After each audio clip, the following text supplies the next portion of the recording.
Buenas, les habla el profe Gabriel. En esta corta presentación vamos a hablar de manera muy sucinta acerca de los principales métodos de medición de velocidad o de caudal que se utilizan en aplicaciones convencionales. Esto es un tema en el que es muy difícil ser completo porque la variedad de instrumentos de medición es enorme, depende muchísimo de la aplicación, del tipo de fluido, de las condiciones en particular y muy sinceramente también del momento en la historia de la tecnología en que uno se pregunta, bueno, ¿qué es lo que hay para medir el flujo? Básicamente lo que uno necesita considerar es que se utiliza el instrumento suficientemente preciso para encontrar lo necesario para la conclusión que uno necesita. Nada más. No se requieren instrumentos con precisión demasiado alta. Si lo que uno necesita es un orden de magnitud, por ejemplo, o viceversa. Si uno lo que quiere hacer es un balance de masa, un balance de energía como parte de encontrar los parámetros de rendimiento de una máquina, bueno, seguramente uno va a querer hacer una medida con instrumentos, en este caso de flujo, más precisos que, por ejemplo, los que pueda dar un rotámetro o un cuenta caudal mecánico.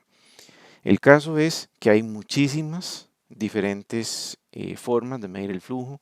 La mejor forma de entrenarse es, bueno, leyendo uno mismo, no solo los aspectos técnicos en artículos o en manuales o simplemente en monografías, sino también viendo los catálogos de lo que hay disponible en un determinado momento, porque se va a encontrar, lo dicho, muchísima variedad. Esto es apenas una clasificación muy gruesa de los tipos generales de medidores de flujo que hay, que acá vamos a mencionar muy rápidamente, simplemente para que ustedes tengan idea de que eso existe y puedan explorar las características detalladas, las ventajas, las desventajas que eso tenga. Aparte de que sería extremadamente tedioso hacer una presentación completa acerca de cada uno de estos como parte de este curso de mecánica de fluidos, que en todo caso no es un curso de instrumentación, es eso, es un curso de mecánica de fluidos para el que ustedes necesitan por lo menos tener algún conocimiento general. Entonces, estas categorías generales que les mostré en la lámina pasada y esta que ustedes tienen por acá, son los que vamos a explorar muy rápidamente en estas láminas. De nuevo, con una idea más de conocer las cualidades generales más que la tecnología específica.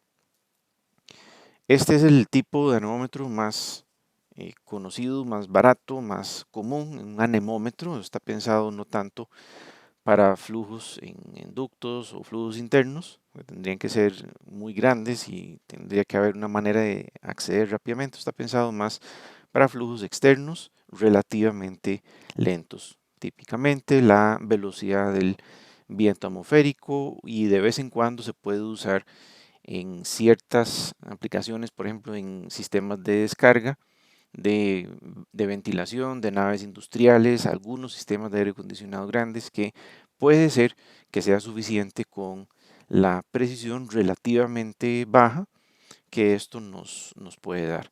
Y además tiene el inconveniente del tamaño. Bueno, esto es más pensado para velocidades bajas, así bien por debajo de los 80 kilómetros por hora y flujos externos en gases, evidentemente. Entonces, ahí el punto de calibración es el rotor. Conforme el rotor se daña, puede ser que se le deposite óxido o contaminantes, él va a ir perdiendo el coeficiente de sustentación, el coeficiente de arrastre va a ir cambiando y por ende la correlación entre la velocidad de flujo y las rotaciones, que en realidad es lo que miden estos aparatos, la velocidad de rotación de las aspas o del rotor se va a ir perdiendo. Naturalmente, esto se puede calibrar, pero por lo general la calibración de velocidad de flujo es un asunto costoso em, y relativamente poco abundante, sobre todo en el país. Esto es una curiosidad de laboratorio, nada más la menciono por su uso extendido hace 60 años o más, que es un anemómetro mecánico, solo que se contaban literalmente las vueltas con ese cuenta vueltas y uno tenía que estar a la par de él con un cronómetro para poder medir velocidad. Pero la iteración de esto, ya de nuevo, regresando a aplicaciones modernas, es en el caso de fluidos y uno que otro ducto, pero sobre todo en fluidos, líquidos y a veces gases que tienen que estar muy limpios. Es un rotor, pero está dentro de un tramo de tubería. Entonces, un flujómetro de hélice o un flujómetro de turbina, dependiendo de en qué región lo oyen mencionar, que son esos rotores con aspas y de nuevo dependen de su durabilidad, dependen del tipo de fluido que se está manejando, que si es corrosivo, que si no lo es, que si tiene contaminantes, que si no lo es. Acá, como pueden ver, tenemos la ventaja de que el sensor, como es un cuentavueltas magnético, él cuenta ya sea las veces que las aspas pasan por el sensor o bien una de las aspas tiene alguna pequeña inclusión magnética para que cada vez que eso rota una vez cuente una vuelta. El asunto es que el sensor no tiene que estar en contacto con el fluido. Es una ventaja muy grande si se está trabajando con fluidos peligrosos o fluidos que tienen que estar extremadamente limpios, sin riesgo de contaminación o fugas, o bien si son de muy alta presión, si el fluido es de muy alta presión y entonces el sensor tal vez no podría aguantar mecánicamente ese efecto. Entonces, ese es como decir un corte. En ese dibujo a la izquierda es un corte de lo que eso se vería. Ahí el único inconveniente es la presencia de los cojinetes para el rotor. Ellos van a tener que ser lubricados por el mismo fluido, o si no, si el fluido no sirve para lubricar, entonces tendrá que usarse alguna otra forma para sostener ese eje, ya sea sustentación magnética o cojinetes convencionales lubricados. La apariencia que estos tienen, sobre todo en diámetros menores, son como la imagen que ustedes ven a la derecha. Simplemente es un sensor tipo Hall, tipo magnético, que está contando las vueltas. Nuevamente, la calibración de estos aparatos es muy delicada, es bastante consistente, pero de nuevo depende muchísimo de el fluido que esté manejando. Mucho más común, al menos en este momento, para anemometría, en lugar de los de aspas o rotores, son los de hilo caliente. En realidad, ellos miden indirectamente por el efecto de enfriamiento que tiene el flujo. Entonces, entre más veloz sea el flujo, más fácilmente va a remover el calor de una punta, en este caso, de esa punta calentada que ustedes ven ahí, cercana al sensor, esa punta cubierta en blanco.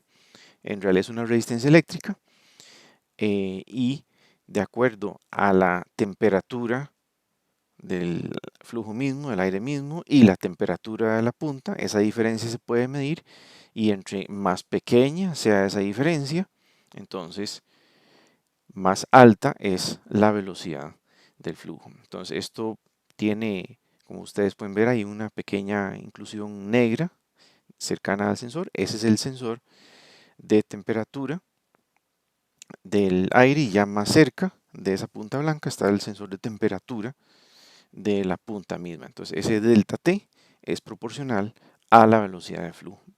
Entonces relativamente poco sensible a problemas de turbulencia, relativamente poco sensible a que si uno no colocó eso en dirección exactamente alineada con el flujo, pero tampoco es demasiado preciso. No les va a dar tres cifras significativas de predicción y de nuevo, todo esto puede dañarse, con el tiempo va a requerir calibración, puede ensuciarse simplemente puede perder su calibración por detalles aparentemente menores, por ejemplo, que se doble un poco la punta o que haya depósitos de corrosión en las terminales eléctricas de los mismos componentes electrónicos que son los sensores de temperatura. Otro bastante más común y un poco más delicado en comparación con otros es el tubo de Pitot.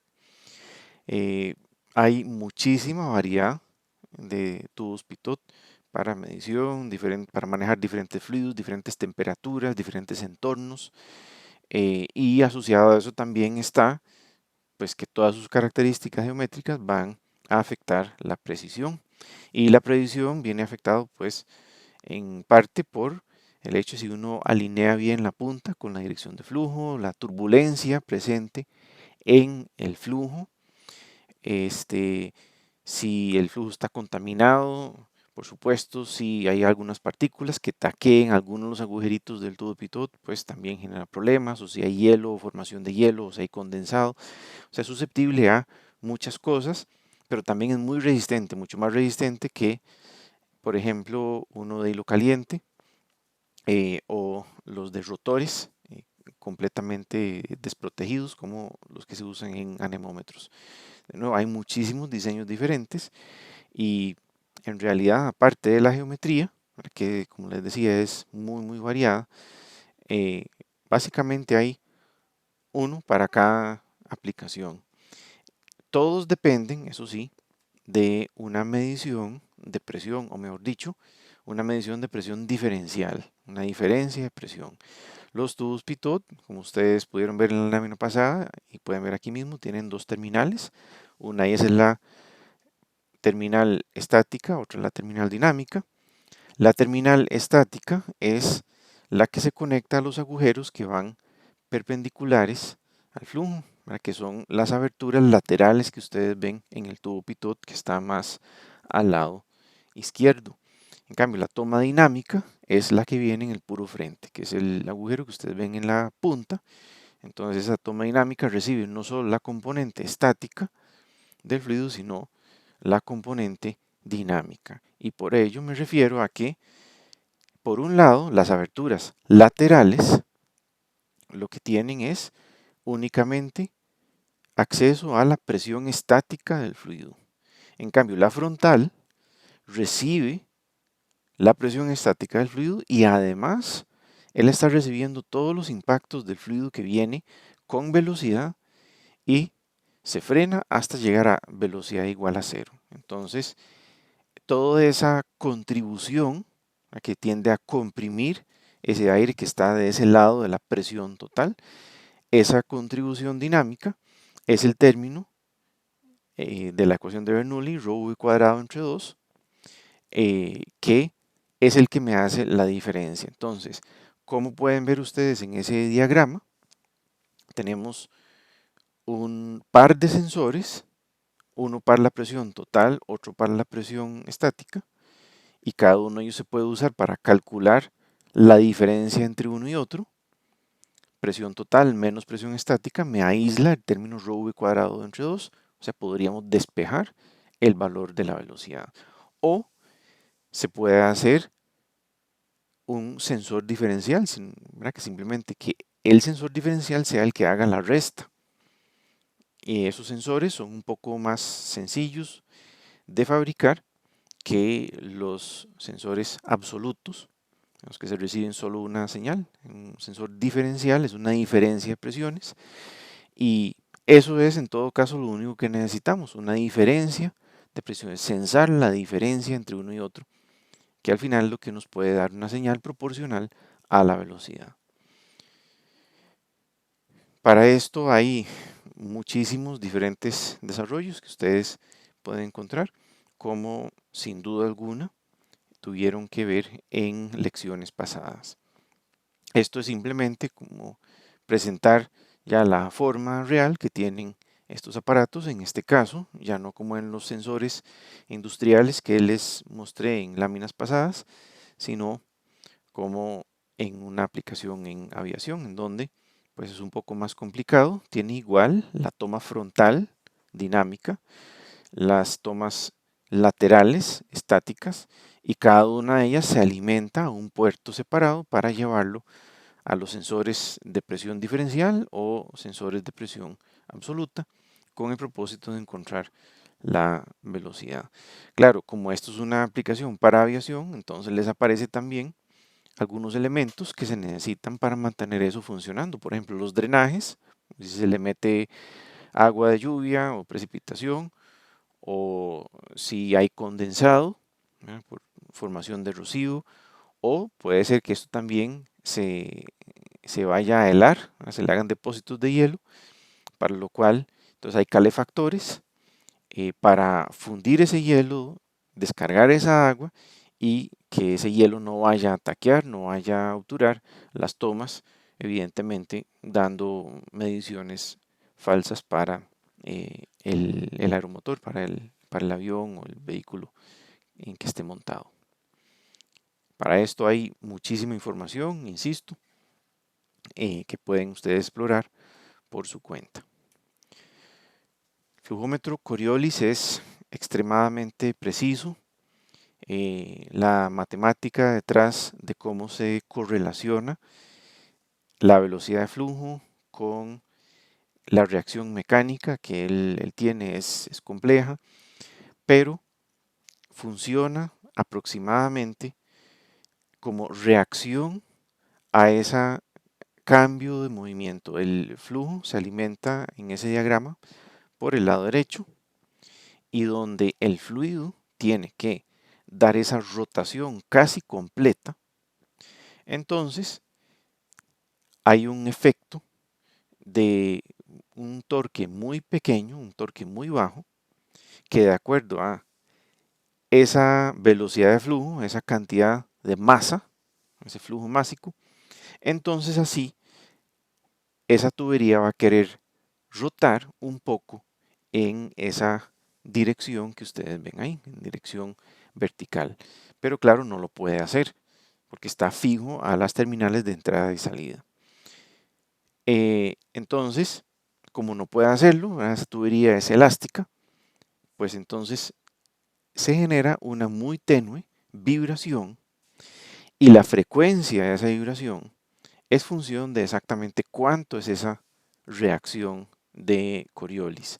Entonces, midiendo esa frecuencia de oscilación, entonces se tiene un dato preciso del flujo másico que fluye por él.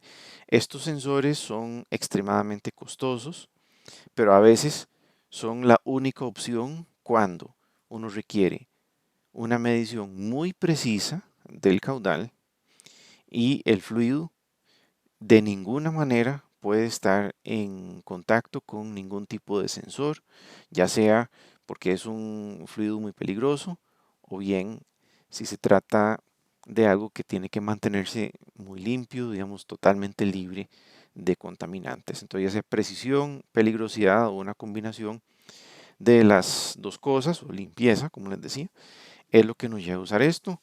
Insisto, estos son extremadamente costosos y precisamente por eso no se usan demasiado, pero son una opción si las condiciones lo requieren así. Este es sin duda la mejor combinación, al menos en este momento, de precisión con conveniencia para aplicaciones en general, siempre que se trate, por supuesto, de un flujo que está en una tubería llena o una tubería semillena o un canal, que es un flujómetro ultrasónico, o a veces los llaman flujómetros Doppler, en donde básicamente el único requisito es que el fluido mismo tiene que tener algo en lo cual las ondas de ultrasonido reboten. Pueden ser burbujas, pueden ser pequeñas partículas de contaminación o polvo, o partículas sólidas que estén ahí en el agua que fluye por ahí. Cualquier cosa que sea una pequeña inclusión en la que el ultrasonido pueda rebotar, eso es suficiente para que el sensor funcione. Entonces, en la mayoría de aplicaciones industriales este es el caso. Hay burbujitas o hay unos pequeños contaminantes, tales que permiten eso. Entonces es muy conveniente de montar. A veces es un sensor que contiene tanto el emisor como el receptor. A veces el emisor y el receptor están en elementos separados. El caso es que el emisor genera una onda sónica a una frecuencia conocida, rebota en la partícula y la emite entonces hacia el receptor. Entonces, según la velocidad a la que se esté moviendo la partícula o la burbujita o la inclusión, entonces así se alterará la velocidad a la que la frecuencia le llega al receptor. O sea, se altera la frecuencia percibida por el receptor. Entonces, esa diferencia de frecuencias, la emitida respecto a la recibida, es proporcional a la velocidad. Si el fluido está muy limpio o si la velocidad de flujo es muy alta para la velocidad de reacción del sensor, entonces esto no sirve. Pero es un buen punto de equilibrio entre precisión y costo. No dejan de ser costosos estos, pero no se comparan a otros tipos. En este momento es un buen equilibrio entre facilidad de instalación, precisión y costo. Aquí pueden ver uno, pero instalado en un canal. Como pueden ver, esto no se limita solo a aplicaciones de tuberías cerradas, sino puede ser tubería semillena o, como pueden ver acá, en un canal.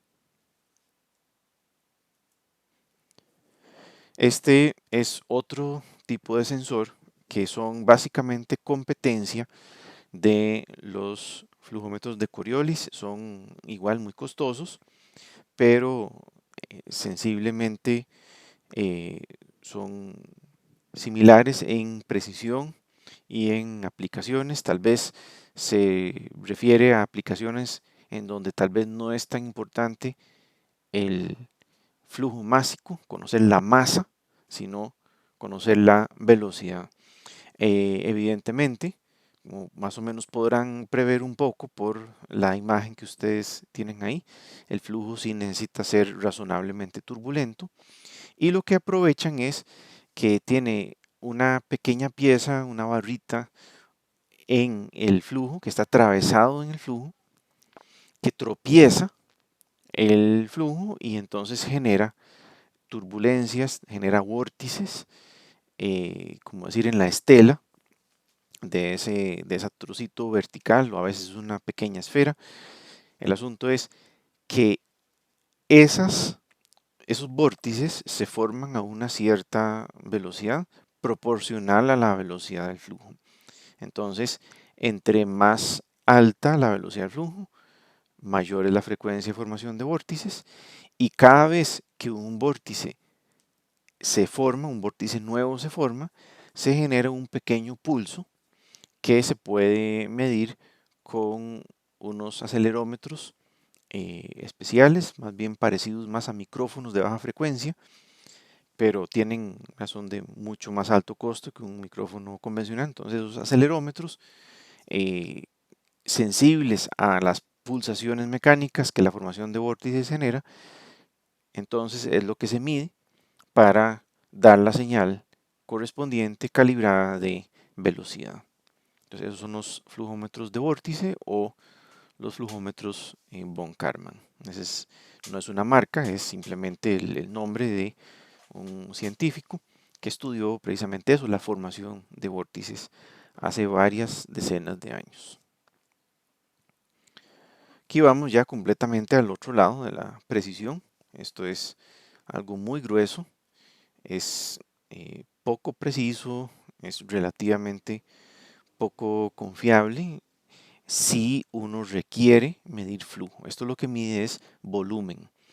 Y en eso, dependiendo del tipo, como en todo, pueden ser muy precisos o no mucho, pero estos están pensados más para medir volumen. Entonces algunas son de lóbulos, como la que ustedes pueden ver ahí al lado derecho, pero simplemente es un asunto del volumen desplazado. Lo que pase por ahí, él lo mide, tal cual se usan en los medidores de volumen de agua consumido a la entrada de las casas y por supuesto de instalaciones industriales.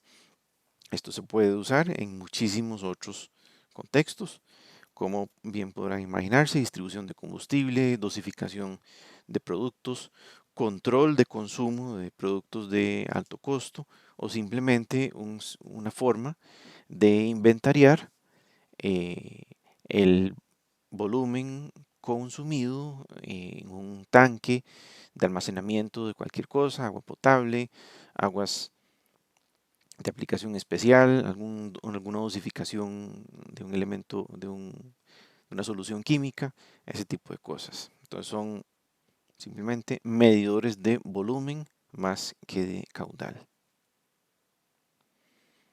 Estos están pensados sobre todo para gases y líquidos convencionales, en donde se requiere cierta precisión y la velocidad es razonablemente alta, pero no se quiere o no se puede costear uno un sensor más costoso como los que ya hemos mencionado antes. Es como decir, si no quiero estar contaminando el flujo, pero necesito estar midiendo el flujo másico, se puede usar un rotámetro o un flujómetro de flotador.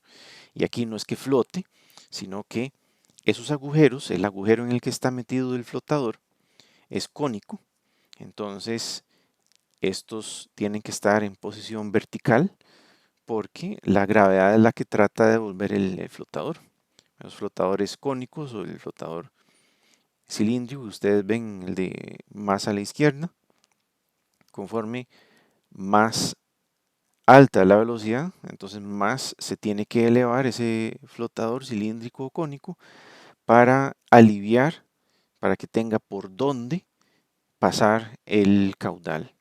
Entonces ellos básicamente tienen el problema de que con el tiempo pueden perder la calibración por ensuciamiento, por fricción, y la medición no es muy estable, sobre todo en el caso de gases.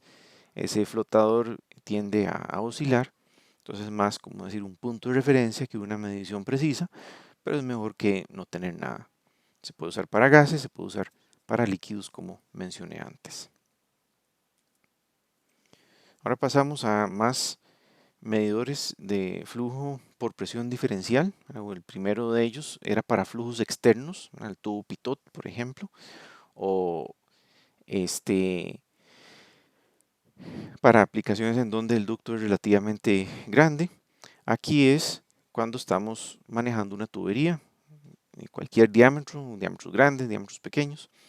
Hay una serie de variantes de flujómetros de presión diferencial. Entonces este es uno, en donde en una parte de la tubería se pone una especie de obturación, en este caso una placa de orificio calibrado, o sea, la forma y el diámetro de ese orificio son especialmente pensados para generar una pérdida de presión exactamente proporcional a el caudal que está pasando por él. Entonces, el costo de esto es que nos está generando una pérdida de presión en la tubería. La ganancia, por supuesto, es que la pérdida de presión que ocurre es proporcional a la velocidad. Entonces, si medimos esa pérdida de presión con sensores electrónicos, con un manómetro convencional, con un manómetro U, como el que está esquematizado ahí, el asunto es que nos da una señal bastante buena de cuál es el caudal. Obviamente, si es con sensores, pues nos lo despliega en una pantalla conveniente. El asunto ahí es nada más saber cuál es el tipo de sensor que tenemos ahí. Entonces a la derecha ustedes pueden ver uno antes de ser instalado en una tubería. Vean que él obtura la tubería completa para generar esa contracción que ustedes ven ahí. Estos son un poco más grandes, pero es un principio similar. Esto no es tanto la pérdida de presión por fricción, sino que como la contracción y la descarga son mucho más graduales, entonces la pérdida de presión es mucho menor. Aquí estamos rescatando toda la energía cinética posible, siempre se pierde un poco, de manera que la pérdida de presión no es tan grande como si fuera un flujómetro de placa, nada más de una obturación.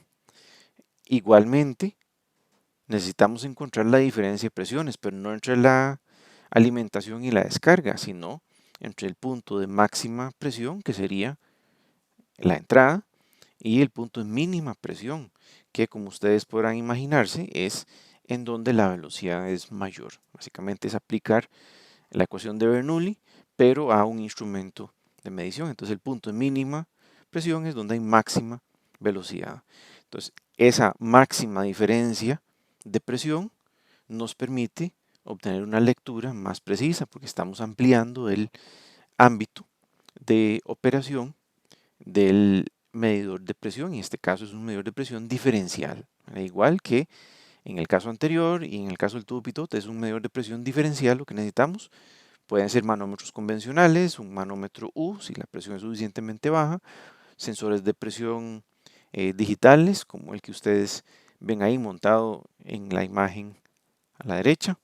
Es simplemente una cuestión de, bueno, cuáles son el tipo de instrumentación que es adecuado para el lugar. Cuestión de costos, por cuestión de riesgo de daño, riesgo de hurto, cualquier otra cosa. El asunto es que el principio de operación es ese, es un tubo Venturi, es aplicar Bernoulli, pero para usarlo como instrumento de medición. Esto es como un híbrido entre los anteriores dos. Ocupa un poco más de campo que uno de placa. Es un poco más incómoda la calibración, pero la ventaja es que no produce una pérdida de presión tan alta. Eso sí, igual que los dos anteriores, se genera una pérdida de presión y esa pérdida de presión es la que uno tiene que medir para hacerla o verla como proporcional a la velocidad. Entonces una placa de orificio, pero un orificio extendido para tratar de generar menos pérdidas nocivas en la medida en que es un desperdicio de energía que tenemos ahí a favor de obtener una medición. Por último, les quiero mencionar nada más, porque esto es un campo de estudio muy grande, utilizar velusimetría de partículas. Hay varios sabores de esta técnica.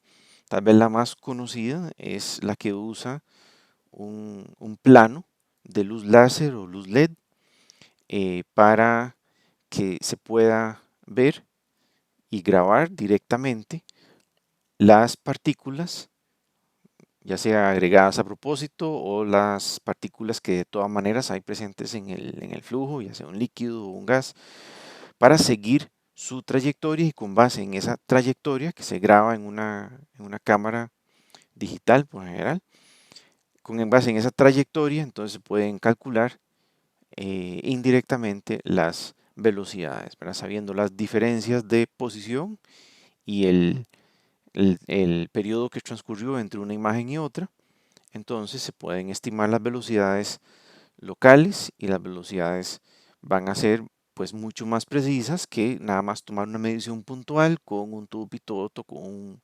flujómetro, ¿verdad? Esto de verdad nos da una distribución, nos da el campo vectorial de velocidades en el experimento. El problema es que se trata, como ustedes pueden ver ahí, de un experimento, ¿verdad? Es algo especialmente configurado para ese efecto. Entonces, en esencia es algo más, como decir, de una investigación para un fenómeno en particular que algo que uno puede aplicar en cualquier entorno que uno se le ocurra. Hay algunas aplicaciones que están tratando de desarrollar para hacer procesamiento no solo 2D, que es lo convencional, sino ya de movimiento 3D usando varias cámaras y de nuevo son algoritmos muy complejos de procesamiento de esas imágenes. O sea, en esencia es un problema muy complejo de visión por computador. En resumen, les garantizo que hay muchísimos más detalles que los que yo les mencioné en cuestión de minutos en estas láminas. Estas láminas son pensadas más como para que sepan qué es lo que hay, qué tipos hay, pero es como informativo, no es algo que pretende ser completo ni mucho menos detallado. Querría cerrar nada más con un repaso de los factores que ustedes tienen que considerar a la hora de seleccionar un medidor para una aplicación. Obviamente el factor dominante va a ser el costo de ese aparato, ya sea un aparato portátil, ya sea algo que uno instala permanentemente en una máquina, en una tubería, a la descarga de un abanico, en la superficie de un vehículo. Eso ya es un asunto, eh, ¿verdad? Que siempre va a estar el costo y cuánto tiempo me va a tomar aprender a usarlo, aprender a usar los datos, y cuánto tiempo y cuánto me va a costar calibrar ese equipo. Entonces, por supuesto, están lo que razonablemente uno tiene que tomar en cuenta, o sea, cuál es el ámbito de velocidades, el ámbito de temperaturas en el que tiene que trabajar, qué fluidos estamos midiendo, cuál es su densidad, viscosidad, si él es un fluido corrosivo, si es neutro, si es un gas, si es un líquido, por supuesto, si es un flujo contenido en una tubería o si más bien es una medición de viento atmosférico o la medición de la velocidad de un vehículo usando la velocidad relativa del viento o del aire. O sea, eso también es otro asunto muy importante. Por supuesto, la predicción requerida, qué incertidumbre se requiere, no solo predicción, sino, bueno, esa predicción en cuanto a qué. No queremos algo demasiado fino ni demasiado grueso para la aplicación, va a ser innecesariamente costoso o va a generar muchos problemas. Por supuesto, si hay solventes, si hay contaminantes que se nos depositen en el equipo, en los aparatos, en los medidores, si hay partículas abrasivas, porque eso va a afectar muy rápidamente su vida útil y dónde lo voy a montar. Porque puede ser que todo esté bien, pero que esté muy expuesto, se pueda golpear, se pueda dañar, se pueda desalinear, se pueda descalibrar por un golpe, por vibraciones, por vibraciones que uno no percibe como dañinas mecánicamente, pero sí lo son. Por ejemplo, los niveles de ruido pueden dañar ciertos tipos de sensores de presión. Y por supuesto, qué tamaño es el objeto o qué tamaño es la tubería en la que necesito hacer esa medición. No es lo mismo medir la velocidad de viento de un avión que el de una motocicleta. Son factores ya de tamaño físico de los sensores, del transductor mismo, de la fuente potencia para alimentar ese medidor. Todas esas cosas son las que es razonable que entren. Tal vez el error más común que se comete en esto es escoger un instrumento demasiado preciso para lo que se necesita o bien usar por necesidad, usar un instrumento que sencillamente no va a dar suficientes cifras significativas válidas. O sea, puede ser que el sensor nos muestre en pantalla 4 cifras significativas, pero de ellas o bien solo podemos creerle a 2 porque está oscilando mucho la medición, o sencillamente electrónicamente él puede mostrar 4 cifras significativas, pero en realidad la incertidumbre acumulada es tal que solo podemos creerle a 2 o a 3 cifras de las 4 presentes en pantalla, por ejemplo. Entonces, el no conocer el instrumento o cometer un error casi que a propósito, usando un instrumento muy grueso para medir algo que necesitamos con más precisión, son, como les decía, de los errores más comunes. Un instrumento demasiado costoso, un instrumento demasiado concho para algo que requiere precisión y sobre todo no conocer nuestro equipo, no conocer nuestro instrumento. No soy de tomar jugo en Beaker, pero es lo que tocó hoy.